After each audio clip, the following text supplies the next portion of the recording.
Good morning guys. നമ്മളിന്ന് ഇന്നലെ continue പകുതിക്ക് വെച്ച് നിർത്തിപ്പോയതാണ്. അതിൻ്റെ കണ്ടിന്യൂഷനാണ് ഞാനിപ്പോൾ നോക്കാൻ പോകുന്നത്.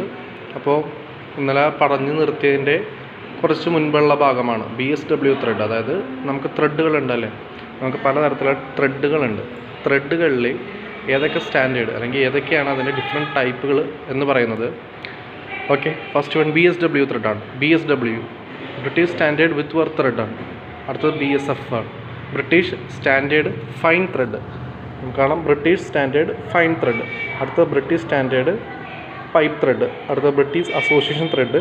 അടുത്ത ISO ത്രെഡ്. അത് ഇന്ത്യൻ സ്റ്റാൻഡേർഡ് ഓർഗനൈസേഷനാണ്. അത് നമ്മളുടെ യൂസ് ചെയ്യുന്ന മെട്രിക് ത്രെഡാണ്. അത് മെട്രിക് ബേസിലുണ്ട്, ഇഞ്ച് ബേസിലുണ്ട്. അടുത്തത് അമേരിക്കൻ നാഷണൽ സ്റ്റാൻഡേർഡ്. പിന്നെ അടുത്തത് BIS സ്റ്റാൻഡേർഡ്. ഓക്കെ, അപ്പോൾ നമ്മൾ ആദ്യം നോക്കാൻ പോകുന്നത് BSW ത്രെഡാണ്. എന്താണ് BSW ത്രെഡ്? ബ്രിട്ടീഷ് സ്റ്റാൻഡേർഡ് വിത്ത് work thread. Okay, BS ത്രെഡും BSW ത്രെഡും BSF ത്രെഡും രണ്ടും സെയിം ആണ്. ഓക്കെ, ഒറ്റ വ്യത്യാസമുള്ളൂ, ആ പേരിൽ തന്നെയുണ്ട്. BSF എന്ന് പറയുന്നത് British standard fine thread. Fine എന്ന് പറഞ്ഞു കഴിഞ്ഞാൽ ഒരു പല്ലും അടുത്ത പല്ലും തമ്മിൽ അധികം ഡിഫറൻസ് ഉണ്ടാവില്ല. അതായത് പെട്ടെന്ന് തന്നെ ഇവിടെ ഇപ്പോൾ 1 സെൻറ്റിമീറ്ററിലാണ് 2 പല്ല് വന്നതെന്നുണ്ടെങ്കിൽ, 2 ടീത്ത് വന്നതെന്നുണ്ടെങ്കിൽ, നമ്മളുടെ ബ്രിട്ടീഷ് സ്റ്റാൻഡേർഡ് ഫൈൻ വരുമ്പോഴേക്കും ഈ ഒരു സ്റ്റെപ്പിൽ 3 ടീത്തുകൾ വരും. ക്ലിയർ ആയോ? ഫൈൻ വളരെ അടുത്തടുത്തിരിക്കും ത്രെഡുകളെല്ലാം. അതുകൊണ്ടാണ് ബ്രിട്ടീഷ് സ്റ്റാൻഡേർഡ് ഫൈൻ ത്രെഡ് എന്ന് പറയുന്നത്. ഓക്കെ, ഇനി ബ്രിട്ടീഷ് സ്റ്റാൻഡേർഡ് വിത്ത് work thread. Okay, British standard fine thread. അതിൻ്റെ മെയിൻ ഇമ്പോർട്ടൻറ്റ് കാര്യങ്ങളൊക്കെയാണ് പറയുന്നത്. ഇതിൻ്റെ മാർക്ക് ചെയ്തിട്ടുണ്ട്. ഈ ഒരു ആംഗിൾ 55 ഡിഗ്രിയാണ്, 55 ഡിഗ്രി നമുക്ക് കാണാൻ പറ്റും. 55 ഡിഗ്രിയാണ് ഈ ഒരു ആംഗിൾ. ഓക്കെ, ഇതിന് അധികം ഡെപ്ത് ഉണ്ടാവില്ല. ഈ പിന്നെ ഈ ഡെപ്തിൻ്റെ ഈ ഒരു കർവ് നോക്കുക. ഇവിടെ ഒരു കർവ് ഉണ്ടാവും, ഇവിടെയും ഒരു കർവ് ഉണ്ടാവും. അതായത് ഇങ്ങനെ കൂർത്തിരിക്കുന്ന ഭാഗമല്ല, ഇങ്ങനെ കർവായിട്ടിരിക്കുന്ന ഭാഗമാണ്. ഓക്കെ, അങ്ങനെയാണ് വിത്ത് വർക്ക് ത്രെഡിൻ്റെ കൺസ്ട്രക്ഷൻ. 55 ഡിഗ്രി ആംഗിൾ ആയിരിക്കുള്ളൂ. അതേപോലെ തന്നെ ഇവിടെ ഈ ഒരു കൂർത്തിരിക്കുന്ന സൈഡായിരിക്കില്ല ഇതിനുണ്ടാവുന്നത്. ഇനി അടുത്താണ് ബ്രിട്ടീഷ് സ്റ്റാൻഡേർഡ് ഫൈൻ ത്രെഡ്. ഞാൻ പറഞ്ഞു അത് BSW ത്രെഡ് പോലെ തന്നെയാണ്, പക്ഷേ കുറച്ചും കൂടി അടുത്തടുത്തിരിക്കും.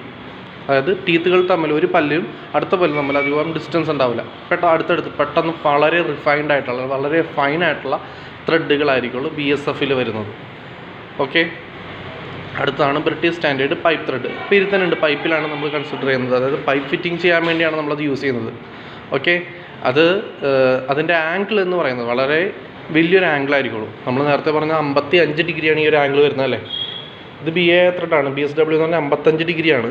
ഈ BSP എന്ന് പറയുന്നത് വളരെ വലിയൊരു ആംഗിൾ വരും, ഒരു 60 ഡിഗ്രി അല്ലെങ്കിൽ ഒരു 65 ഡിഗ്രി ആ ഒരു റേഞ്ച് വരും. കാരണം എന്താണെന്ന് വെച്ച് കഴിഞ്ഞാൽ അതിൻ്റെ ആംഗിൾ ഇങ്ങനെ വികസിച്ചിരിക്കുമ്പോഴേക്കും നമ്മൾക്ക് ടൈറ്റ്നെസ്, അതായത് ഒരു പരന്നായിട്ടുള്ളൊരു ഭാഗം കയറി പോകുന്നത് പോലെ തോന്നും അല്ലേ. അതായത് ഒരു പൈപ്പിൽ കൂടി ഒരു ഹോസ് ഒരു ഹോസിൽ കൂടി വേറൊരു ഹോസ് കടത്തി വിടുന്ന പോലെ ഒരു ഫീലിംഗ് ആയിരിക്കുള്ളൂ. അത് കൂടുതൽ ഫിറ്റ്നസ് അല്ലെങ്കിൽ കൂടുതൽ ലീക്കേജ് കുറയ്ക്കാൻ വേണ്ടിയാണ് അങ്ങനെ ചെയ്യുന്നത്. പൈപ്പ് ഫിറ്റിങ്ങിൽ ലീക്കേജ് കുറയ്ക്കാൻ വേണ്ടിയാണ് ആംഗിൾ വലുതാക്കുന്നത്. ഓക്കെ, ഇനി ബ്രിട്ടീഷ് അസോസിയേഷൻ ത്രെഡാണ്. Okay, British association thread same അതേപോലെ തന്നെയാണ് ഇരിക്കുന്നത്. നമ്മളുടെ പല്ലിൻ്റെ ഒരു ഷേപ്പ് നോക്കാം. 2 പല്ലും വളഞ്ഞ്, ഈ ഒരു 2 പല്ലിൻ്റെ ടീത്തിൻ്റെയും അറ്റം ഇങ്ങനെ വളഞ്ഞാണ്ടിരിക്കുന്നത്. അത് തമ്മിലുള്ള ആംഗിൾ 47 ഡിഗ്രി. അത് മാത്രം ഓർത്തിരിക്കുക. അതിൻ്റെ ആംഗിൾ 47 ഡിഗ്രി. മുൻപത്തെ ആണെങ്കിൽ നമ്മൾ 55 ഡിഗ്രിയാണ് കണ്ടത്. ബ്രിട്ടീഷ് സ്റ്റാൻഡേർഡ് വിത്ത് വർക്ക് 55 ഡിഗ്രിയാണ് കണ്ടത്. ഇത് 47 ഡിഗ്രിയാണ്, 47 ഡിഗ്രി. ഓക്കെ, അടുത്താണ് യൂണിഫൈഡ് ത്രെഡ് എന്ന് പറഞ്ഞാൽ മെട്രിക് ത്രെഡ് രണ്ടും സെയിം ആണ്.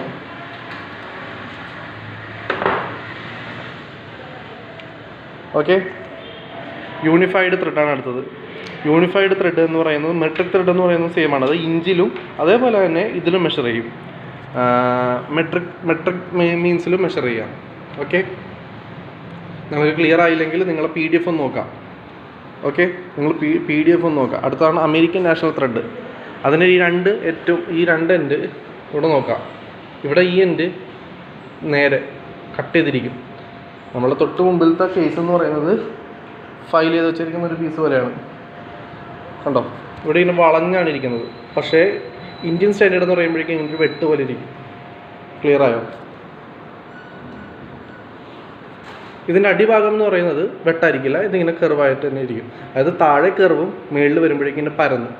ഓക്കെ, ഇവിടെ നോക്കിയേ ഈ രണ്ട് സൈഡും പരന്നാണ്, രണ്ട് സൈഡ് ഇങ്ങനെ ക്രോസ് ചെയ്ത് വെച്ചിരിക്കുന്ന പോലെയാണ്. മറ്റേത് ചാംഫർ ചെയ്ത് വെച്ചിരിക്കുന്നതാണ്, ഇത് ഫില്ലറ്റ് ചെയ്ത് വെച്ചിരിക്കുന്നതാണ്. ഫില്ലറ്റും ചാംഫറും ഞാൻ പറഞ്ഞു തന്നിട്ടുണ്ടെന്ന് ഓർക്കുന്നു. ചാംഫർ എന്നും ഫില്ലറ്റ് എന്ന് പറഞ്ഞാൽ വേറെ ഒന്നുമല്ല, ഇങ്ങനെ കട്ട് ചെയ്ത് ഒരു 45 ഡിഗ്രിയിൽ കട്ട് ചെയ്ത് വെക്കുന്നതാണ് ചാംഫർ എന്ന് പറയുന്നത്. ഇങ്ങനെ ഫൈൽ ചെയ്ത് ഇങ്ങനെ ഉരുട്ടി വെക്കുന്നതാണ് ഫില്ലറ്റ് എന്ന് പറയുന്നത്. ഓക്കെ, ഇത് അമേരിക്കൻ നാഷണൽ ത്രെഡാണ്. രണ്ട് സൈഡും ത്രെഡ് ചെയ്ത് കട്ട് ചെയ്ത് വെച്ചിരിക്കുന്നതാണ് അമേരിക്കൻ നാഷണൽ ത്രെഡ്. അതായത് ത്രെഡിൻ്റെ ഈ ഒരു ഭാഗം വന്നിട്ട് ഇതിങ്ങനെ വരും, എന്നിട്ട് അടുത്ത ഭാഗം, എന്നിട്ട് പിന്നെ അടുത്ത ഭാഗം, ഇങ്ങനെ വന്ന് മറ്റേത് പറയുമ്പോഴേക്കും ഇങ്ങനെ വളഞ്ഞു പോകും അല്ലേ, ഇങ്ങനെ വളഞ്ഞു പോകും. ഇതാണ് അമേരിക്കൻ നാഷണൽ ത്രെഡ് എന്ന് പറയുന്നത്. ഓക്കെ, അപ്പോൾ ആദ്യത്തെ രണ്ടെണ്ണം ബ്രിട്ടീഷ് സ്റ്റാൻഡേർഡ് വിത്ത് വർത്തുമാണ്. ഓക്കെ, പ്രൊജക്ടറിന് ചെറിയൊരു എറർ വന്നിട്ടുണ്ട്. ആദ്യത്തെ 55 ഡിഗ്രി ആണെങ്കിൽ രണ്ടാമത്തെ 47.5 ഡിഗ്രിയാണ്. അതിനുശേഷം വരുന്നത് പിന്നെ വലിയൊരു പൈപ്പ് ത്രെഡാണ്. പൈപ്പ് ത്രെഡിന് 60 ഡിഗ്രി അടുത്ത് വരും. പിന്നെ യൂണിഫൈഡ് അല്ലെങ്കിൽ ഐസോമെട്രിക് അല്ലെങ്കിൽ ISO സ്റ്റാൻഡേർഡ്, പിന്നെ വരുന്നത് അമേരിക്കൻ നാഷണൽ സ്റ്റാൻഡേർഡ്. ഓക്കെ, അടുത്താണ് സ്ക്രൂ പിച്ച് ഗേജ്. നിങ്ങൾ ഫിഗർ നോക്കാം. നെയിൽ കട്ടർ അല്ലേ, നെയിൽ കട്ടറിൻ്റെ ഒരു ഷേപ്പാണ് ഇരിക്കുന്ന സാധനമാണ്. നെയിൽ കട്ടർ ഇരിക്കുന്നത് പോലെ നെയിൽ കട്ടറിൻ്റെ ഉള്ളിൽ നിന്ന് നമുക്ക് പല ഇതളുകൾ ഇങ്ങനെ എടുക്കാൻ പറ്റുമല്ലേ. നെയിൽ കട്ടറിൻ്റെ ഉള്ളിൽ നിന്ന് നമുക്ക് നഖം കുത്താനായിട്ട് പല ഇതൾ പോലെ ഇരിക്കും. അതേപോലെ ഇതളുകൾ പോലെ ഇരിക്കുന്ന ഒരു സാധനമാണിത്. ഇത് നെയിൽ കട്ടറിൻ്റെ ഒരു പീസാണ്. അതിൻ്റെ ഉള്ളിൽ ഇങ്ങനെ ഇതളുകൾ പോലെ ഇരിക്കുന്ന കുറേ സാധനങ്ങളുണ്ടാവും. അതിൻ്റെ ഈ ഒറ്റ നോക്കിയേ, എല്ലാത്തിനും ഒരു സ്ക്രൂവിൻ്റെ ഒരു ഷേപ്പാണ് അല്ലേ. ഈ സാധനം ഇങ്ങനെ എടുത്തിട്ട് ഇങ്ങനെ വെച്ച് നോക്കും, സ്ക്രൂവിലോട്ട് ഇങ്ങനെ വെച്ച് നോക്കും. അപ്പോൾ കറക്റ്റായിട്ട് അലൈൻമെൻറ്റ് സംഭവിക്കുന്നുണ്ടെങ്കിൽ ആ ഒരു സ്ക്രൂ പിച്ചിന് ഇവിടെ കൊടുത്തിരിക്കുന്ന ആ ഒരു വാല്യൂ ഉണ്ടാവും. ഈ വാല്യൂ എന്ന് പറയുന്നത് ആ സ്ക്രൂവിൻ്റെ പിച്ചായിരിക്കുള്ളൂ. അപ്പോൾ ഈ സ്ക്രൂവിൻ്റെ പിച്ച് മെഷർ ചെയ്യാൻ വേണ്ടിയാണ് നമ്മൾ സ്ക്രൂ പിച്ച് ഗേജ് യൂസ് ചെയ്യുന്നത്. പിച്ച് എന്ന് പറഞ്ഞാൽ എന്താണ്? ഇതാണ് സ്ക്രൂ എന്നുണ്ടെങ്കിൽ സ്ക്രൂവിൻ്റെ ഒരറ്റത്ത് നിന്ന്, അതായത് സ്ക്രൂവിൻ്റെ ഒരു പോയിന്റിൽ നിന്ന് തൊട്ടടുത്തുള്ള പോയിന്റ് വരെയുള്ള ഡിസ്റ്റൻസാണ് പിച്ച് എന്ന് പറയുന്നത്. പിച്ച് മെഷർ ചെയ്യാൻ വേണ്ടി യൂസ് ചെയ്യുന്ന സാധനമാണ് സ്ക്രൂ പിച്ച് ഗേജ് എന്ന് പറയുന്നത്. ഓക്കെ, ഗേജ് മെഷർ ചെയ്യാൻ വേണ്ടി മാത്രമല്ല, വേറൊരു സ്ക്രൂ സെയിം സ്ക്രൂ ആണെന്ന് നമുക്ക് നോക്കാനും യൂസ് ചെയ്യാം. അടുത്ത വരുന്നതാണ് ടാപ്സ്. ടാപ്പ് എന്ന് പറയുന്നത് വേറെ ഒന്നുമല്ല, പൈപ്പിലെ ടാപ്പല്ല. ടാപ്പ് എന്ന് പറയുന്നത് നമ്മളൊരു വർക്ക് പീസിൻ്റെ ഉള്ളിൽ ഒരു ഹോളിട്ട് ആ ഹോളിൻ്റെ ഉള്ളിൽ നമ്മൾ ത്രെഡ് ചെയ്യണം, അതിന് വേണ്ടി യൂസ് ചെയ്യുന്ന സാധനമാണ് ടാപ്പ് എന്ന് പറയുന്നത്. ഓക്കെ, ഫിഗർ ഞാൻ പറഞ്ഞുതരാം. അതിന് മുമ്പ് നിങ്ങൾ ഇത് ഓർത്തിരിക്കുക. ഒരു ടാപ്പ് ചെയ്യുമ്പോഴേക്കും നമ്മൾ ആദ്യം ഫസ്റ്റ് ടാപ്പ് ചെയ്യുന്നു. ഫസ്റ്റ് ടാപ്പ് എന്നൊരു സാധനമുണ്ട്. ഒരു പ്രത്യേക ടൈപ്പ് ടൂളാണ്. ആദ്യം ഫസ്റ്റ് ടാപ്പ് ചെയ്യും, രണ്ടാമത്തെ സെക്കൻഡ് ടാപ്പ് അല്ലെങ്കിൽ ഇൻ്റർമീഡിയറ്റ് ടാപ്പ്, മൂന്നാമത്താണ് പ്ലഗ് ടാപ്പ് അല്ലെങ്കിൽ ബോട്ടമിങ് ടാപ്പ്. ഓക്കെ, അത് ഫിഗർ കാണുമ്പോൾ നിങ്ങൾ ക്ലിയർ ആവും. ഓക്കെ, ഇതാണ് ഫസ്റ്റ് ടാപ്പ് എന്ന് പറയുന്നത്. കണ്ടോ, ഇതിൻ്റെ അറ്റം നോക്കിയേ, ഇങ്ങനെ നാരോ ചെയ്ത് ടാപ്പർ ചെയ്ത് വന്നിരിക്കണേ. ഇതിൻ്റെ അറ്റം അടുത്താണ് ഇൻ്റർമീഡിയറ്റ് ടാപ്പ് അല്ലെങ്കിൽ സെക്കൻഡ് ടാപ്പ് എന്ന് പറയുന്നത്. ഇതിൻ്റെ അറ്റം നോക്കി ചെറുതായിട്ടൊന്ന് വളഞ്ഞിട്ടേ ഉള്ളൂ. അടുത്താണ് ബോട്ടമിങ് ടാപ്പ്. ബോട്ടമിങ് ടാപ്പ് നോക്കി അറ്റം മാത്രം ചെറിയൊരു വളവേ ഉണ്ടാവുള്ളൂ. ഇത് 20 ഡിഗ്രിയാണ് അല്ലേ. ബോട്ടമിങ് ടാപ്പ് 20 ഡിഗ്രിയാണ് വളവെന്നുണ്ടെങ്കിൽ അടുത്ത 10 ഡിഗ്രി, അടുത്തത് 4 ഡിഗ്രി. സ്ലോപ്പ് കൂടുതൽ സ്ലോപ്പ് ഉണ്ടാവും. അപ്പോൾ 4 ഡിഗ്രി, ഇവിടെ നിന്ന് 4 ഡിഗ്രി, ഇവിടെ നിന്ന് 4 ഡിഗ്രി, ഇവിടെ നിന്ന് ചെരിവ് കഴിഞ്ഞ് വരും. ഇവിടെ അറ്റെത്തുമ്പോൾ ഇവിടെ മാത്രമേ ഉണ്ടാവുള്ളൂ ചെരിവ്. ഇവിടെ അറ്റെത്തുമ്പോൾ തുടക്കത്തിൽ മാത്രം രണ്ട് ത്രെഡുകൾ ചെരിവുണ്ടാവുള്ളൂ. ഓക്കെ, അപ്പോൾ സ്റ്റാർട്ടിങ് ചെയ്യേണ്ടത് ഫസ്റ്റിൽ ചെയ്യണം, രണ്ടാമത് ഇൻ്റർമീഡിയറ്റിൽ, മൂന്നാമത്തത് ബോട്ടമിങ്ങിൽ, ഏറ്റവും അവസാനം ബോട്ടമിങ് ത്രെഡ് ചെയ്യണം. ഇതെന്തിനാണ് ഉപയോഗിക്കുന്നത്? ത്രെഡ് ചെയ്യാൻ വേണ്ടിയാണ് ഉപയോഗിക്കുന്നത് അല്ലേ. ഒരു ഹോൾ ഉണ്ടാക്കും, എന്നിട്ട് ഹോൾ ഉണ്ടാക്കിയിട്ട് ഈ സാധനം ആദ്യം ഇതെടുത്ത് അതിൻ്റെ ഉള്ളിട്ടിടും. എന്നിട്ട് ഇവിടെ ഒരു ഡൈ സ്റ്റോക്ക് ഉണ്ട്, ഇതിൻ്റെ മേളിൽ വെക്കാവുന്നൊരു ഡൈ സ്റ്റോക്ക് ഉണ്ട്. ഇത് വെച്ച് കറക്കുമ്പോഴേക്കും ഇത് കറക്കണതിനനുസരിച്ച് ഇവിടെ ഉണ്ടാകുന്ന പല്ലുകൾ ഒന്ന് ചെത്തി കട്ട് ചെയ്ത് നമുക്ക് ഒരു ത്രെഡ് ഷേപ്പ് ഉണ്ടാക്കി കിട്ടും. ഒരു ഹോളിൻ്റെ ഉള്ളിൽ ത്രെഡ് ഉണ്ടാക്കാൻ വേണ്ടിയാണ് ടാപ്പ് ഉപയോഗിക്കുന്നത്. അല്ലെങ്കിൽ അതിനെ പറയുന്നതാണ് എന്ത് ത്രെഡ്? എക്സ്റ്റേണൽ ത്രെഡ് അല്ലേ. എക്സ്റ്റേണൽ ത്രെഡാണ് ഇൻറ്റേർണൽ ത്രെഡാണോ? അല്ല, ഇൻറ്റേർണൽ ത്രെഡാണത്. ഓക്കെ, ഒരു ഹോളിൻ്റെ ഉള്ളിൽ ഇൻറ്റേർണലായിട്ട് ത്രെഡ് ഇടാനായിട്ട്. ഈ ഹോളിൻ്റെ ഉള്ളിൽ ഹോളല്ല, ഒരു വർക്ക് പീസ് റോഡ്, ഒരു സിലിണ്ടറിക്കലായിട്ടുള്ളൊരു പൈപ്പ്. ഇതൊരു പൈപ്പാണ്. ഈ പൈപ്പിൻ്റെ മേളിൽ നമ്മൾ ത്രെഡ് ഇടണം. കണ്ടോ, ഈ പൈപ്പ് ഇവിടെ ത്രെഡായിട്ട് വന്ന് വീണിട്ടുണ്ട്. അതിന് എന്ത് ചെയ്യണം? അതിന് യൂസ് ചെയ്യുന്ന സാധനമാണ് ഡൈസ്. അപ്പോൾ ഒരു ഹോളിൻ്റെ ഉള്ളിൽ, ഇപ്പോൾ ഇവിടെ ഹോൾ ഉണ്ടാക്കി അതിൻ്റെ ഉള്ളിൽ നമുക്ക് ത്രെഡ് ഇടണമെന്നുണ്ടെങ്കിൽ അവിടെ യൂസ് ചെയ്യുന്നത് നമ്മളുടെ ടാപ്പാണ്. അതേസമയം ഒരു പൈപ്പ് എടുത്തിട്ട് പൈപ്പിൻ്റെ മേളിൽ ഔട്ടർ ഡയമീറ്റർ, എക്സ്റ്റേണൽ ഡയമീറ്ററിൽ ത്രെഡ് ഇടണമെന്നുണ്ടെങ്കിൽ നമ്മൾ യൂസ് ചെയ്യുന്നത് ഡൈസാണ്. ഓക്കെ, ഇതാണ് ഡൈ സ്റ്റോക്ക് എന്ന് പറയുന്ന ഈ സാധനമാണത്. ഓക്കെ, ഇതിൻ്റെ ഉള്ളിൽ പല്ല് പോലെ ഇരിക്കുന്ന ഒരു ഭാഗം ഉണ്ടാവും. അതിങ്ങനെ കറക്കണ അനുസരിച്ച് നമുക്ക് ഇത് കിട്ടും, ഒരു ത്രെഡ് കിട്ടും. ഇതാണ് ഡൈസ്. ഓക്കെ, അപ്പോൾ ഇതെന്ന് പറയുന്നത് നമ്മളുടെ മെഷീൻ ഓപ്പറേറ്റഡ് അല്ല, കൈകൊണ്ട് തിരിക്കാവുന്ന ഡൈ ആണ്. നമ്മളുടെ hand operated manual operated die ആണ്. ഇവിടെ കണ്ട് 3 സ്ക്രൂസ് ഉണ്ടാവും. ആ 3 സ്ക്രൂ വെച്ചിട്ട് നമുക്ക് ഇതിൻ്റെ ഉള്ളിലുള്ള സാധനം നമുക്ക് അഡ്ജസ്റ്റ് ചെയ്യാം. ടൈറ്റ് ചെയ്യണമെങ്കിൽ ടൈറ്റ് ചെയ്യാം, ലൂസ് ചെയ്യണമെങ്കിൽ ലൂസ് ചെയ്യാം. ഓക്കെ, അപ്പോൾ ഇത് ടൈറ്റ് ചെയ്ത് പൈപ്പിനുള്ളിലോട്ട് ഇട്ടിട്ട് ടൈറ്റ് ചെയ്തിട്ട് ഇതിങ്ങനെ കറക്കും. ഇതിങ്ങനെ കറക്കണമ്പോഴേക്കും നമുക്ക് ത്രെഡ് വീഴും. ഇതും അതേപോലെ ഒരു ഡൈ ആണ്. ഇതിനെ പറയുന്നത് ഹാഫ് ഡൈ എന്നാണ്. ഹാഫ് ഡൈ കുറച്ചും കൂടി പ്രിസിഷൻ ആയിരിക്കുള്ളൂ. കുറച്ചും കൂടി പ്രിസിഷൻ കിട്ടാൻ വേണ്ടിയാണ് ഹാഫ് ഡൈ യൂസ് ചെയ്യുന്നത്. അടുത്താണ് ഡൈയിലുണ്ടായിരുന്ന ട്രബിൾ. നമുക്കറിയാം ഓവർ സൈസ്ഡ് ഹോള് ഓവർ സൈസായി പോവും. അപ്പോൾ അതായത് ഡൈ നമ്മൾ ഉപയോഗിക്കുമ്പോഴേക്കും നമ്മൾ ചെയ്യുന്ന വർക്കിനുള്ള ഡിഫക്ട്സ് ആണ് പറയുന്നത്. അതായത് നമ്മൾ ഉപയോഗിക്കുന്ന ആഗ്രഹിക്കുന്ന ഒരു ത്രെഡിൻ്റെ ഒരു രീതിയിലായിരിക്കില്ല നമുക്ക് കിട്ടുന്ന അത് കാരണം എന്ന് പറഞ്ഞത് ഓവർ സൈസ്ഡ് ഹോൾസ് ഉണ്ടാവും, ഓവർ ഹീറ്റഡ് ഡ്രിൽസ് ഉണ്ടാവും, അതേപോലെ റഫ് ഹോൾസ് ഉണ്ടാവും, അൺഈക്വൽ ആൻഡ് ഇൻ്റർപ്രറ്റഡ് ഹോൾസ് ഉണ്ടാവും, ഫ്ലോ ഓഫ് ചിപ്പ് ഉണ്ടാവും, അതേപോലെ തന്നെ സ്പ്ലിറ്റ് വെബ് അല്ലെങ്കിൽ ബ്രോക്കൺ ഡ്രില്ല്.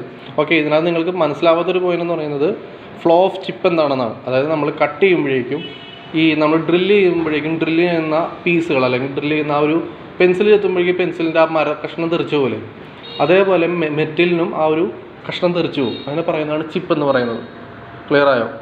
അപ്പോൾ ആ ചിപ്പ് നമ്മൾ കട്ട് ചെയ്യണനുസരിച്ച് പുറത്തോട്ട് തള്ളി പോയില്ല എന്നുണ്ടെങ്കിൽ, അതായത് നമ്മൾ കട്ട് ചെയ്യണനുസരിച്ച് ഈ ചിപ്പ് ഇങ്ങനെ പുറത്തോട്ട് പോയിക്കൊണ്ടിരിക്കണം. അല്ല അവിടെ തന്നെ തങ്ങി നിന്ന് കഴിഞ്ഞാൽ പിന്നെ കട്ടാവോ? ഇല്ല, പിന്നെ കട്ടാവില്ല.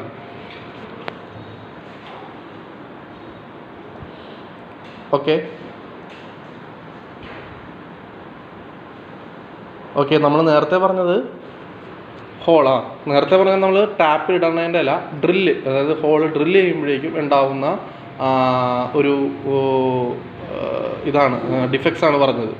ടാപ്പ് ഡിഫക്ട്സ് അല്ല, ഹോൾ ഇടുന്നതിൻ്റെ ഡിഫക്ട്സ്. അതായത് ഓവർ സൈസ് ഹോളോ വലുതാവും. നമ്മൾ ഡ്രില്ല് ചെയ്യുമ്പോഴേക്കും ഹോള് വലുതാവും. ഓവർ ഹീറ്റഡ് ഡ്രിൽസ് നമ്മൾ ഉരസൽ കൂടുമ്പോഴേക്കും ഓവർ ഹീറ്റഡ് ആവും. റഫ് ഹോൾസ് അതിൻ്റെ ഉള്ളിൽ വരുന്ന ഹോള് റഫായിട്ടിരിക്കും. പിന്നെ അൺലിമിറ്റഡ് ഫ്ലോ ഓഫ് ചിപ്സ് അത് സെയിമാണ്. സ്പ്ലിറ്റ് വെബ് അല്ലെങ്കിൽ broken drill. Okay, split web എന്ന് പറയുന്നത് നമ്മളുടെ ഡ്രില്ലിൻ്റെ വെബ് ഉണ്ട് അല്ലേ? ഡ്രില്ല് നല്ല ക്ലാസ്സിൽ ഒന്നും കൂടി കേട്ട് നോക്കുക. ഡ്രില്ലിൻ്റെ ക്രോസ് സെക്ഷൻ വ്യൂ, അതായത് ഡ്രില്ല് ഇങ്ങനെയുള്ള ഡ്രില്ലാണെങ്കിൽ ഇങ്ങനെ എടുത്ത് നോക്കാം, ഫ്രണ്ട് വ്യൂ എടുത്ത് നോക്കാം. അപ്പോൾ അത് ഇവിടെ ഒരു വെട്ട് പോലെ ഒരു ഭാഗം ഉണ്ടാവും അല്ലേ? ആ പോയിൻ്റ് ആയിട്ടുള്ളൊരു വി പോലെ ഇരിക്കുന്ന സെക്ഷൻ ഉണ്ടാവും. ആ സെക്ഷൻ ഇങ്ങനെ വിണ്ട് പോയിട്ടുണ്ടെങ്കിൽ അതിന് പറയുന്ന പേരാണ് വെബ് എന്ന് പറയുന്നത്. ആ സെക്ഷൻ ഇങ്ങനെ വിണ്ട് കിട്ടണമെങ്കിൽ അതാണ് സ്പ്ലിറ്റ് വെബ്, അല്ലെങ്കിൽ അത് ബ്രോക്കൺ ഡ്രില്ലാണ്. ഓക്കെ, ഇതാണ് ഓവർ സൈസ് ഹോളിൻ്റെ ഒരു ഫിഗർ എന്ന് പറയുന്നത്. അതായത് നമ്മൾ ഡ്രില്ല് സെറ്റ് ചെയ്യുമ്പോഴേക്കും കറക്റ്റ് ഇത് പോയിൻ്റ് എന്ന് പറയുന്നത് കറക്റ്റ് സെൻറ്ററിലാണ് വരേണ്ടത് അല്ലേ? ഇവിടെ വന്നേക്കുന്നത് കുറച്ച് സൈഡിലോട്ട് മാറിയാണ്. അപ്പോൾ എന്ത് സംഭവിക്കും? ഇവിടെ കൂടുതൽ ലെങ്ത്തിൽ കട്ടാവും അല്ലേ? ഇവിടെ കൂടുതൽ ലെങ്ത്തിൽ കട്ടാവും, ഇവിടെ കുറവ് ലെങ്ത്തിലേ കട്ടാവുള്ളൂ. അപ്പോൾ ഇവിടെ കൂടുതൽ തേയ്മാനം സംഭവിക്കും. തേയ്മാനം സംഭവിക്കുന്നതല്ല, ഡ്രില്ല് നമ്മൾ ഉദ്ദേശിക്കുന്നത് പോലെ ചെറുതാക്കില്ല, വലുതായിരിക്കും. ഓക്കെ, ക്ലിയർ ആയോ? അടുത്ത ഓവർ ഹീറ്റിംഗ് ആണ്.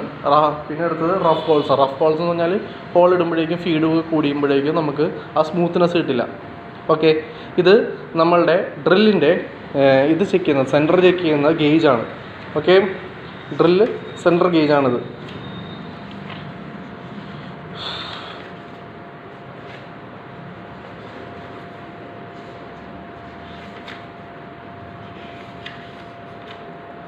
ഓക്കെ, ഡ്രിൽ സെൻറ്റർ ഗേജാണിത്. ഡ്രില്ലിൻ്റെ സെൻറ്റർ ഗേജാണിത്. കാരണം എന്തിനാണിത് യൂസ് ചെയ്യുന്നത്?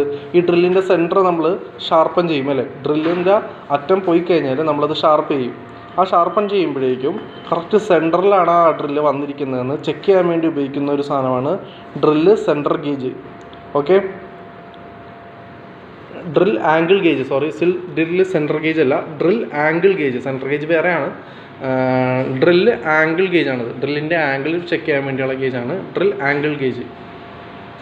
ക്ലിയർ ആയോ? Drill angle ഗേജാണ്.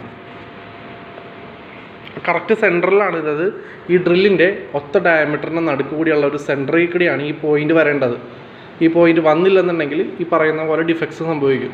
അതിനുവേണ്ടി നമ്മൾ ഡ്രില്ല് ചെക്ക് ചെയ്യാൻ വേണ്ടി ഉപയോഗിക്കുന്ന സാധനമാണ് ഈ ഡ്രില്ലിൻ്റെ ആംഗിൾ ഗേജ്. നമുക്കിവിടെ അറിയാൻ പറ്റും. ഇപ്പോൾ ഈ ഒരു 6 സെൻറ്റിമീറ്ററിൻ്റെ അല്ലെങ്കിൽ 6 mm അല്ലെങ്കിൽ ഒരു 12 mm ഡ്രിൽ ബിറ്റാണെന്ന് വിചാരിക്കുക. 12 mm ഡ്രിൽ ബിറ്റാണെങ്കിൽ ഇതിൻ്റെ സെൻറ്റർ പറയേണ്ടത് 6 വരേണ്ടത്. അപ്പോൾ ഇവിടെ നമുക്ക് 6 മെഷർ ചെയ്യാം. എത്ര ഉണ്ട് 6 ഉണ്ടാ എന്ന് മെഷർ ചെയ്യാം. ഇത് കറക്റ്റ് എത്ര 45 ഡിഗ്രി ആയിരിക്കും, 120 ഡിഗ്രി ആയിരിക്കുള്ളൂ. നമുക്ക് ആവശ്യമുള്ള ഡിഗ്രി ആംഗിളിൽ നമുക്ക് ചെക്ക് ചെയ്യാം.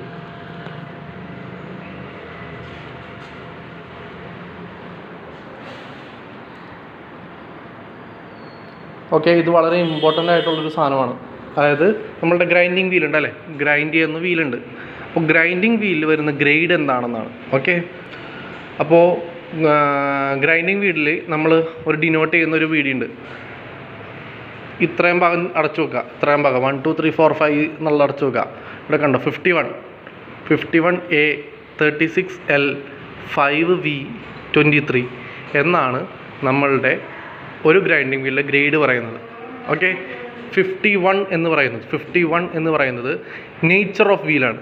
എന്ത് വീലിൻ്റെ നേച്ചർ എന്താണെന്നാണ്. അതായത് manufacture simple indicating the exact nature of abrasive ഓപ്ഷണലാണ്. അതായത് നമ്മളുടെ ഒരു മാനുഫാക്ചറർ അവർ ഏത് ഗ്രേഡ് വീലാണ് യൂസ് ചെയ്യുന്നത്. അതായത് ഗ്രൈൻഡിങ് വീൽ എന്ന് പറയുന്ന ഒരു സാധാരണ ഒരു പ്ലേറ്റ് എടുക്കും, ഒരു ഡിസ്ക് പോലത്തെ ഒരു പേപ്പർ പ്ലേറ്റോ എന്ത് പ്ലേറ്റ് വേണമെങ്കിലും എടുക്കും. അതിനകത്തോട്ട് നമ്മൾ ഒട്ടിക്കാനുള്ള ബോണ്ട് ഇടും, പശ ഇട്ടിട്ട് അതിൻ്റെ മുകളിൽ അബ്രസീവ് ഇടും, അല്ലെങ്കിൽ ആ മണ്ണ് തരികളിടും. ഈ അബ്രസീവ് എന്ന് പറഞ്ഞാൽ അറിയാമല്ലോ, അബ്രസീവ് എന്ന് പറഞ്ഞാൽ ആ ഒരു പിടുത്തമുള്ള സാധനമാണ് അബ്രസീവ് എന്ന് പറയുന്നത്. ഓക്കെ, അപ്പോൾ അങ്ങനെയാണ് നമ്മളൊരു ഗ്രൈൻഡിങ് വീൽ ഉണ്ടാക്കുന്നത്. അപ്പോൾ ആദ്യം എന്ത് ടൈപ്പിൽ വീലാണ് നമ്മൾ യൂസ് ചെയ്യുന്നത്, അത് ഓരോ കമ്പനികളിലും പ്രത്യേക തരത്തിൽ, ചിലപ്പോൾ കടലാസിൻ്റെ ആയിരിക്കുള്ളൂ, ചിലപ്പോൾ പ്ലാസ്റ്റിക്കിൻ്റെ ആയിരിക്കുള്ളൂ, ചിലപ്പോൾ പോളി കാർബണിൻ്റെ ആയിരിക്കുള്ളൂ. ഏത് വീലാണ് നമ്മൾ യൂസ് ചെയ്യുന്നത് അത് ഓരോ കമ്പനി അനുസരിച്ച് മാറും. അപ്പോൾ അത് മാനുഫാക്ചറിൻ്റെ സിമ്പിളാണത്. ഓക്കെ, അടുത്താണ് ടൈപ്പ് എ എന്ന് പറയുന്നത് ഏത് ടൈപ്പ് അബ്രസീവാണ്. എ എന്ന് പറയുന്നത് അലൂമിനിയമാണ്. സി എന്ന് പറയുന്നത് സിലിക്കൺ കാർബൈഡ് അബ്രസീവാണ്. അബ്രസീവ് എന്ന് പറഞ്ഞാൽ മണൽത്തരി പോലെ ഇരിക്കുന്ന ഭാഗമില്ലേ, അതാണ് അബ്രസീവ് എന്ന് പറയുന്നത്. അതായത് അലൂമിനിയം ഓക്സൈഡും ഉണ്ട്, സിലിക്കൺ കാർബൈഡും ഉണ്ട്. ഓക്കെ, നമ്മൾക്കറിയാം ഏറ്റവും ഹാർഡസ്റ്റ് ആയിട്ടുള്ള മെറ്റീരിയൽ അല്ലെങ്കിൽ ഏറ്റവും കൂടുതൽ ഹാർഡായിട്ടുള്ള മെറ്റീരിയൽ എന്ന് പറയുന്നത് ഡയമണ്ടാണ് അല്ലേ. ഡയമണ്ട് കഴിഞ്ഞ് ഹാർഡായിട്ടുള്ള മെറ്റീരിയലാണ് അലൂമിനിയം ഓക്സൈഡ്. അത് കഴിഞ്ഞ് വരുന്നതാണ് സിലിക്കൺ കാർബൈഡ്. അപ്പോൾ അത്രയും ഹാർഡായിട്ടുള്ള ഡയമണ്ട് കുറച്ചും കൂടി എക്സ്പെൻസീവ് ആയതുകൊണ്ടാണ് ഡയമണ്ട് യൂസ് ചെയ്യായിരുന്നു. ഓക്കെ, ഡയമണ്ട് കഴിഞ്ഞാൽ വരുന്നത് അലൂമിനിയം ഓക്സൈഡ് അല്ലെങ്കിൽ സിലിക്കൺ കാർബൈഡ്. അത് രണ്ടുമാണ് മെയിനായിട്ട് യൂസ് ചെയ്യുന്നത്. അടുത്താണ് ഗ്രെയിൻ സൈസ്. എന്തോരം സൈസ്, എത്ര സൈസിലുള്ളതാണ് ഈ ഗ്രെയിൻ സൈസ് ആ അബ്രസീവ് യൂസ് ചെയ്യുന്നത്. അത് നോക്കാം. മീഡിയം എന്ന് പറയുന്നത് 30 തുടങ്ങി 60ആണ്. ഫൈൻ എന്ന് പറയുന്നത് 80 തുടങ്ങി 180 വരെയാണ്. അപ്പോൾ ഈ വെരി ഫൈൻ എന്ന് പറയുന്നത് 220 തുടങ്ങി 600 വരെയാണ്. അതായത് നമ്പർ കൂടുന്തോറും ഫൈൻ കൂടും. എന്തോ ഒരു ഫൈനാണെന്ന് പറഞ്ഞാൽ അത്രയും നമ്പർ കൂടിക്കൊണ്ടിരിക്കും. അത് 10 എന്ന് പറഞ്ഞു കഴിഞ്ഞാൽ വലിയ കട്ടകളായിരിക്കുള്ളൂ. സിലിക്കൺ കാർബൺ അലൂമിനിയം ഓക്സൈഡിൻ്റെ വലിയ കട്ടകളായിരിക്കുള്ളൂ. അതുകൊണ്ട് നമ്മൾ ഫിനിഷ് ചെയ്ത് കഴിഞ്ഞാൽ റഫ് സർഫസ് ആയിരിക്കും കിട്ടുന്നത്. ക്ലിയർ ആയോ? അടുത്താണ് ഗ്രേഡ്. എന്ത് ഗ്രേഡ് യൂസ് ചെയ്യുന്നത്. ഓക്കെ, ഗ്രേഡ് ABCDEFG തുടങ്ങി Z വരെയുണ്ട്. ഓക്കെ, അപ്പോൾ അതിനകത്ത് ABCDF വരെ സോഫ്റ്റാണ്, F വരെ സോഫ്റ്റാണ്, G തുടങ്ങി V വരെ മീഡിയമാണ്, G to V മീഡിയമാണ്. അടുത്തത് W to Z ഹാർഡാണ്. ഓക്കെ, ഇതിനകത്ത് ഏത് വേണമെങ്കിലും A തുടങ്ങി Z വരെ നമുക്ക് എടുക്കാം. അതിനകത്ത് ഏതെങ്കിലും അക്ഷരം വിട്ടിട്ടുണ്ട് ABCDEF.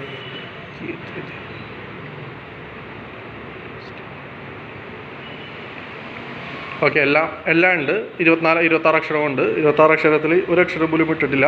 അപ്പോൾ A to F എന്ന് പറയുന്നത് സോഫ്റ്റും, G to G തുടങ്ങി V വരെ മീഡിയം, W Z വരെ ഹാർഡും ആയിരിക്കുള്ളൂ. അപ്പോൾ ഗ്രേഡ് കഴിഞ്ഞ് ഇനി സ്ട്രക്ചർ. എന്ത് ടൈപ്പ് സ്ട്രക്ചറാണ് യൂസ് ചെയ്യുന്നത്. ഓക്കെ, സ്ട്രക്ചർ എന്ന് പറയുന്നത് ഇപ്പോൾ ഒരു ഗ്രെയിനും തൊട്ടടുത്ത ഗ്രെയിനും തമ്മിലുള്ള ഒരു ഡിസ്റ്റൻസ്, അതാണ് ഉദ്ദേശിക്കുന്നത്. തൊട്ടടുത്ത് വന്നു കഴിഞ്ഞാൽ അപ്പോൾ എത്ര ചെറിയ പീസായാലും, എത്ര ചെറിയ ഗ്രാനുവൽസ് ആയാലും, എത്ര ചെറിയ അബ്രസീവ് ആയാലും അടുത്തടുത്ത് വന്നാലേ അത് ഫൈൻ ആവുള്ളൂ അല്ലേ, അല്ലെങ്കിൽ അതും റഫാണ്. അപ്പോൾ എന്തോരം പ്ലേസസ് ആണ് അത് കൂടുതൽ, അല്ലെങ്കിൽ തൊട്ടടുത്താണ് എന്തോരം ഒരു ഏരിയയിൽ എന്തോരം അബ്രസീവ് ഉണ്ട്, അതാണ് ഈ സ്പേസിങ് കൊണ്ട് ഉദ്ദേശിക്കുന്നത്. ഓക്കെ, ഒന്നെന്ന് പറയുന്നത് ഏറ്റവും അടുത്തടുത്ത് ഇരിക്കുന്നതെന്ന് പറഞ്ഞു കഴിഞ്ഞാൽ 10 എന്ന് പറയുന്നത് ഏറ്റവും അകലെയാണ്. 14 എന്ന് പറയുന്നത് ഏറ്റവും അകലെയാണ്. 1 എന്ന് പറയുന്നത് തൊട്ടടുത്താണ്. 14 എന്ന് പറഞ്ഞാൽ അകലെയാണ്. ഓക്കെ. ഇനി ടൈപ്പ് ഓഫ് ബോണ്ട്, ഏത് ടൈപ്പ് ബോണ്ടാണ് നമ്മൾ യൂസ് ചെയ്യുന്നത്? വി എന്ന് പറയുന്നത് വെട്രിഫൈഡ് ആണ്. എസ് എന്ന് പറയുന്നത് സിലിക്കേറ്റ് ബോണ്ടാണ്. ആർ എന്ന് പറഞ്ഞാൽ റബ്ബറാണ്. ആർ എഫ് എന്ന് പറഞ്ഞാൽ റബ്ബർ റീഇൻഫോഴ്സ്ഡ് ആണ്. ബി എന്ന് പറയുന്നത് റെസിനോയിഡ് ആണ്. ബി എഫ് എന്ന് പറഞ്ഞാൽ റെസിനോയിഡ് റീഇൻഫോഴ്സ്ഡ് ആണ്. ഈ ഷെല്ലക്കാണ്. ഈ എം ജി മെഗ്നീഷ്യാണ്. ഇതൊക്കെ കാണാപ്പാടം പഠിക്കാതെല്ലാം നിർത്തില്ല. എല്ലാത്തിനും ഫസ്റ്റ് പേര് തന്നെയല്ലേ, എളുപ്പമാണ് പഠിക്കാനായിട്ട്. അടുത്തത് മാനുഫാക്ചർ റെഫറൻസ്. മാനുഫാക്ചർ റെഫറൻസ് എന്ന് പറഞ്ഞു കഴിഞ്ഞാൽ അവരുടേതായ ഒരു ഐഡൻറ്റിഫിക്കേഷൻ അവരിടും ഓരോ മാനുഫാക്ചറും. അപ്പോൾ ആദ്യത്തെയും അവസാനത്തെയും മാനുഫാക്ചറിൻ്റെ ഒരു കയ്യിലിരിക്കുന്നതാണ്. ബാക്കിയെല്ലാം സെയിം ആയിരിക്കുള്ളൂ. അപ്പോൾ ഇതൊക്കെ ഓപ്ഷണലാണ്. ഈ മാനുഫാക്ചർ ഇടണോ വേണ്ടയോ എന്ന് അവരാണ് തീരുമാനിക്കുന്നത്. ബാക്കിയെല്ലാം ഇമ്പോർട്ടൻ്റ് ആണ്. ബാക്കിയെല്ലാം ഏത് വീലിലായാലും ഈ സാധനങ്ങളൊക്കെ വേണം. അപ്പോൾ type of abrasive, grain size, grade, structure, type of bond, ഇത്രയുമാണ് ഒരു ഇതിന് വേണ്ടത്. ഓക്കെ. ഇനി ഓരോ ഗ്രൈൻഡിങ് വീൽ ഡ്രസ്സറാണ്. ഗ്രൈൻഡിങ് വീൽ ഡ്രസ്സർ എന്ന് പറഞ്ഞാൽ ഗ്രൈൻഡിങ് വീൽ നമ്മൾ യൂസ് ചെയ്ത് വരുമ്പോഴേക്കും അതിൻ്റെ ഉള്ളിൽ ചിപ്പുകളൊക്കെ കയറിയിരുന്ന് അതിങ്ങനെ ഗ്ലേസിങ് സംഭവിക്കും, അല്ലെങ്കിൽ ലോഡിങ് സംഭവിക്കും. എന്താണ് ലോഡിങ്ങും എന്താണ് ഗ്ലേസിങ്ങും? ലോഡിങ് എന്ന് പറയുന്നത് വേറെ ഒന്നുമല്ല, നമ്മൾ ചിപ്പ് ചെയ്ത് വരുന്ന ചിപ്പുകൾ അതിൻ്റെ ഉള്ളിലോട്ട് കയറും. അതിൻ്റെ ഓരോ ഗ്രൈൻ്റെ ഉള്ളിലോട്ട് കയറും അല്ലേ. ഓരോ ഗ്രൈൻഡിങ്ങിൽ കുറേ ഹോളുകളുണ്ടാവും. ആ ഹോളിലോട്ട് ഈ ചിപ്പുകൾ വന്ന് കയറിയിരിക്കും. ഓക്കെ. അതാണ് ലോഡിങ് എന്ന് പറയുന്നത്. ഓക്കെ. അതിങ്ങനെ കയറി ഇരുന്ന ഒരു മിനുസമുള്ള ഭാഗമായിട്ട് മാറും. നല്ല മിനുസമുള്ള സർഫസായിട്ട് മാറും. അതിനെയാണ് ഗ്ലേസിങ് എന്ന് പറയുന്നത്. ഓക്കെ. അപ്പോൾ അതൊക്കെ കളയാൻ വേണ്ടി നമ്മൾ യൂസ് ചെയ്യുന്ന സാധനമാണ് വീൽ ഡ്രസ്സർ എന്ന് പറയുന്നത്. വീൽ ഡ്രസ്സർ, ഇതാണ് വീൽ ഡ്രസ്സർ. ഈ കാണിച്ചിരിക്കുന്ന സാധനമാണ് വീൽ ഡ്രസ്സർ. ഇത് വേറെ ഒന്നുമല്ല, ഈ സാധനം നേരെ കൊണ്ടുപോയി അങ്ങോട്ട് ഗ്രൈൻഡിങ് വീലോട്ട് വെച്ച് കൊടുത്തിട്ട് ഇത് ഓൺ ചെയ്യും. ഓൺ ചെയ്യുമ്പോഴേക്കും ഇതിനകത്ത് കുറേ ബ്രഷ് പോലത്തെ സാധനമുണ്ട്. അത് വന്ന് അതിൻ്റെ ഉള്ളിൽ കയറി ഇളക്കി കളഞ്ഞോളും. അതാണ് ഇതിൻ്റെ ഇമ്പോർട്ടൻറ്റ് ഫങ്ഷൻ. ഓക്കെ. ഇത് ഡയമണ്ട് ഡ്രസ്സറാണ്. ഇത് വേറെ ഒന്നുമല്ല, ഈ ഡയമണ്ട് പോലെ ഇരിക്കുന്ന ഈ ഒരു പോയിൻറ്റും ഉണ്ട്, നല്ല പോയിൻറ്റഡ് ആയിട്ടിരിക്കുന്ന സബ്ജക്റ്റ് ആയിരിക്കുള്ളൂ. ആ സാധനം ഈ ഹോളിലോട്ട് കുത്തി ഇറക്കി നമ്മളിത് ഇറക്കുന്ന പോലെ, ഇത് ഇളക്കുന്നത് പോലെ, ഒരു കാണുന്ന സാധനം കോരുന്നത് പോലെ ഇതിങ്ങനെ കോരി എടുക്കണം, കുത്തി എടുക്കണം. അങ്ങനെയാണ് ഡയമണ്ട് ഡ്രസ്സർ യൂസ് ചെയ്യുന്നത്. ഓക്കെ. ലോഡിങ് എന്താണ് ഞാൻ പറഞ്ഞു. ഗ്ലേസിങ് എന്താണെന്ന് ഞാൻ പറഞ്ഞു. ഗ്രൈൻഡിങ് വീൽ ഗ്ലേസായി പോവും. ഓക്കെ. എന്താണ് ട്രൂയിങ്? ട്രൂയിങ് എന്ന് പറയുന്നത് അതായത് നമ്മളുടെ ഗ്രൈൻഡിങ് വീല് ചില സമയത്ത് തെറ്റിയിരിക്കും അല്ലേ, എക്സെൻട്രിക് ആയിട്ടിരിക്കും. കറക്റ്റ് ഗ്രൈൻഡിങ് വീൽ എന്ന് പറഞ്ഞാൽ കറക്റ്റ് സെൻറ്റർ കോൺസെൻട്രിക് ആയിട്ട് കറങ്ങിക്കൊണ്ടിരിക്കണം. ചില സമയത്ത് ഗ്രൈൻഡിങ് വീല് മൗണ്ട് ചെയ്തേക്കുന്നത് എന്തെങ്കിലും മിസ്റ്റേക്ക് എന്തെങ്കിലും പറ്റിയിട്ട് അതിന് കുറച്ച് അങ്ങാടി കാണും തെറ്റിട്ട് സംഭവിക്കും. അപ്പോൾ അതിന് ക്ലിയറൻസ് നഷ്ടപ്പെടും. അപ്പോൾ അത് ചെയ്യാൻ വേണ്ടി അത് ട്രൂ ചെയ്യും. അതായത് അത് പിന്നെയും ആ കറക്റ്റ് കോൺസെൻട്രിക് സർക്കിളിലോട്ട്, കോൺസെൻട്രിക് ആക്സിസിലോട്ട് വരുത്തും. അതിനാണ് ട്രൂയിങ് എന്ന് പറയുന്നത്. ഓക്കെ. ഇതാണ് റേഡിയസ് ഗേജ് അല്ലെങ്കിൽ ഫില്ലറ്റ് ഗേജ് എന്ന് പറയുന്നത്. ഓക്കെ. അതായത് നമ്മളുടെ ഈ ഒരു സർഫസിലെ ഈ ഒരു റേഡിയസ് ഇതുണ്ട്, ഇങ്ങനെ വളഞ്ഞിരിക്കുന്ന ഭാഗമാണ് അല്ലേ. ഈ വളഞ്ഞിരിക്കുന്നതിൻ്റെ റേഡിയസ് എന്താണെന്ന് മനസ്സിലാക്കാൻ കുറച്ച് ബുദ്ധിമുട്ടാണ്. അതിന് വേണ്ടി യൂസ് ചെയ്യുന്ന സാധനമാണ് റേഡിയസ് ഗേജ്. ഇത് രണ്ടും ഒരു റേഡിയസ് ഗേജാണ്. ഓക്കെ. ഇതാണ് റേഡിയസ് ഗേജ്. റേഡിയസ് എന്തോരമാണ് എന്നറിയാൻ വേണ്ടിയാണ് റേഡിയസ് ഗേജ് യൂസ് ചെയ്യുന്നത്. ഓക്കെ. ഒന്ന് ഇൻറ്റേർണലും ഒന്ന് എക്സ്റ്റേണലും ആണ് അല്ലേ. ഒന്ന് കുഴി, എന്തോരം വലിയ കുഴിയുണ്ട്, അന്ന് എന്തോരം വലിയ ഹമ്പുണ്ട്. ഹമ്പ് എന്തോരം ഉണ്ടെന്ന് അറിയാൻ വേണ്ടിയാണ് ഇത് ഉപയോഗിക്കുന്നത്. ഹമ്പ് എന്തോരം ഉണ്ടെന്ന് അറിയാൻ വേണ്ടിയാണ് എക്സ്റ്റേണൽ വരുന്നത്. എക്സ്റ്റേണൽ ഉള്ളിലോട്ട് കയറിയിരിക്കുന്നത് അല്ലേ. എക്സ്റ്റേണൽ ഉള്ളിലോട്ട് തള്ളിയിരിക്കും. എക്സ്റ്റേണലായിട്ട് വരുന്ന റേഡിയോ മെഷർ ചെയ്യാൻ വേണ്ടി എക്സ്റ്റേണൽ റേഡിയോ മെഷർ ചെയ്യുന്നത്. അതിങ്ങനെ കുഴിഞ്ഞിരിക്കുന്നതാണ് അല്ലേ, ഇങ്ങനെ കുഴി ഉണ്ടാവും. ഇൻറ്റേർണൽ വരുന്നത് എന്താണ്? ഇൻറ്റേർണലി കുഴി മെഷർ ചെയ്യാൻ വേണ്ടിയാണ്. ഇത് ഹമ്പ് മെഷർ ചെയ്യാൻ വേണ്ടിയും ഇത് കുഴി മെഷർ ചെയ്യാൻ വേണ്ടിയും. നിങ്ങൾക്ക് പാർട്സ് ഐഡൻറ്റിഫിക്കേഷൻ ആണ് ഏറ്റവും ഇമ്പോർട്ടൻ്റ് കേട്ടോ. അപ്പോൾ അതുകൊണ്ട് പാർട്സ് എല്ലാവരും മനസ്സിലാക്കി വെക്കുക. ഇത് ടെലിസ്കോപ്പിക് ഗേജ്. അതായത് ഒരു ഹോള്, നമ്മളൊരു ഹോൾ ഉണ്ടാക്കിയിട്ട്, ഒരു വലിയ ഹോൾ ഉണ്ടാക്കിയിട്ട്, വലിയ ഹോളല്ല കുഞ്ഞു ഹോൾ ഉണ്ടാക്കിയിട്ട്, ആ ഹോളിൻ്റെ ഉള്ളിലുള്ള ഡയമീറ്റർ, അതിൻ്റെ ഉള്ളിലുള്ള ഡയമീറ്റർ എന്തോരമാണ് എന്നറിയാൻ വേണ്ടിയുള്ള ഒരു സാധനമാണ് ഈ സാധനം ടെലിസ്കോപ്പിക് ഗേജ്. ഇതൊന്നും അല്ലാതെ ഈ സാധനം ഇങ്ങനെ ഞെങ്ങുന്ന സാധനമാണ്. ഞാൻ ഉള്ളിലോട്ട് ഇങ്ങനെ ഇത് തിരിക്കുന്നതനുസരിച്ച് ഇത് ഉള്ളിലോട്ട് പോകും. നമ്മളിത് ഇറക്കിയിട്ട് ഇത് വിടർത്തുമ്പോഴേക്കും ഇതിൻ്റെ പുറത്തോട്ട് തള്ളി ആ ഹോളിൻ്റെ വാൾസിൽ പോയി ഇടിക്കും. അപ്പോൾ നമുക്ക് ഇതിൻ്റെ മെഷർമെൻറ്റ് ഇതിനകത്ത് അറിയാൻ പറ്റും. ഓക്കെ. അതാണ് ഇതിൻ്റെ ഉപയോഗം. ഓക്കെ. ഇനി സ്മോൾ ഹോൾ ഗേജ്, ചെറിയ കുഴികളുണ്ടെങ്കിൽ എങ്ങനെയാണ് ചെയ്യുന്നത്, അതിനുപയോഗിക്കുന്ന ഗേജാണ് കാണുന്നത്. സ്മോൾ ഹോൾ ഗേജ് ഇത് കണ്ടോ, ഇതിൻ്റെ അറ്റത്തിൽ കുറച്ച് ബോൾസ് ഉണ്ട്. ഈ ബോള് ഈ സാധനം അങ്ങനെ തന്നെ താഴോട്ട് ഇറക്കിയിട്ട് അതിനുള്ളിലുള്ള മെഷർമെൻറ്റ് എന്തോരമാണ് നമുക്ക് ഐഡൻറ്റിഫൈ ചെയ്യാം. ഇവിടെ റീഡിങ് മനസ്സിലാക്കാം. ഓക്കെ, അടുത്താണ് കമ്പനീസ് പ്രൊവൈഡ് ചെയ്യുന്ന സെലക്റ്റീവ് അസംബ്ലിയും നോൺ സെലക്റ്റീവ് അസംബ്ലിയും എന്താണെന്ന് പറയണം. സെലക്റ്റീവ് അസംബ്ലി എന്ന് പറയുന്നത് അതായത് വേറെ ഒന്നുമല്ല, ഈ ഒരു നട്ടും ബോൾട്ടും എടുക്കുക, ഈ ഒരു നട്ടും ബോൾട്ടും. ഓക്കെ, ഇതൊരു നട്ടാണ്, ഇതൊരു നട്ടാണ്, ഇതൊരു നട്ടാണ്, ഇതൊരു കമ്പനി ഉണ്ടാക്കിയ നട്ട്, അടുത്തത് വേറൊരു കമ്പനി ഉണ്ടാക്കിയിരിക്കുന്ന നട്ട്, ഇത് അതേ കമ്പനി ഉണ്ടാക്കുന്ന ബോൾട്ടാണ്. ഓക്കെ, ഈ നട്ട് ഈ ബോൾട്ടിലോട്ട് മാത്രം കയറുള്ളൂ, ഈ നട്ട് ഈ ബോൾട്ടിലോട്ട് മാത്രം കയറുള്ളൂ.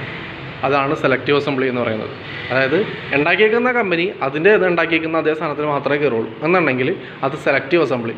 ഏതാണ് സെലക്ട് ചെയ്യേണ്ടത്, ബോൾട്ട് ഏതാണെന്ന് സെലക്ട് ചെയ്യും. ഇത് കയറാമെന്ന് വെച്ചാൽ ഇത് കയറും, ഇത് കയറുമെന്ന് വെച്ചാൽ കയറില്ല. എന്നാൽ നോൺ സെലക്റ്റീവ് ആണെന്നുണ്ടെങ്കിൽ ഏത് കമ്പനി ഉണ്ടാക്കിയത് ബോൾട്ടാണെങ്കിൽ സ്പെസിഫിക്കേഷൻ സെയിം ആണെന്നുണ്ടെങ്കിൽ, ഇപ്പോൾ ഇത് തബാരി ആണെന്നുണ്ടെങ്കിൽ ഇത് വേറെ എന്തെങ്കിലും ആണെന്നുണ്ടെങ്കിൽ ഇതിരിതും ബോൾട്ട് ചെയ്ത് ഇത് കയറിക്കോളും. അതാണ് നോൺ സെലക്റ്റീവ് അസംബ്ലി എന്ന് പറഞ്ഞു കഴിഞ്ഞാൽ. അതായത് ഏത് കമ്പനിയുടെ ബോൾട്ട് ആയിക്കോട്ടെ, ഏത് കമ്പനിയുടെ നട്ടായിക്കോട്ടെ, M10 എന്ന് പറഞ്ഞ നട്ട് രണ്ട് സാധനത്തിലും കയറും. അതാണ് നോൺ സെലക്റ്റീവ് അസംബ്ലി എന്ന് പറയുന്നത്. കണ്ടോ, ഈ ബോൾട്ട് ഇതിനകത്ത് കയറും, അതേപോലെ ഇതിനകത്തും കയറും. ഈ നട്ട് ഇതിനകത്തും കയറും, ഇതിനകത്തും കയറും, ഈ നട്ട് ഇതിനകത്തും കയറും, ഇതിനകത്തും കയറും. അതാണ് നോൺ സെലക്റ്റീവ് അസംബ്ലി. അത് തന്നെയാണ് ഇൻ്റർചേഞ്ചബിലിറ്റി എന്ന് പറയുന്നത്.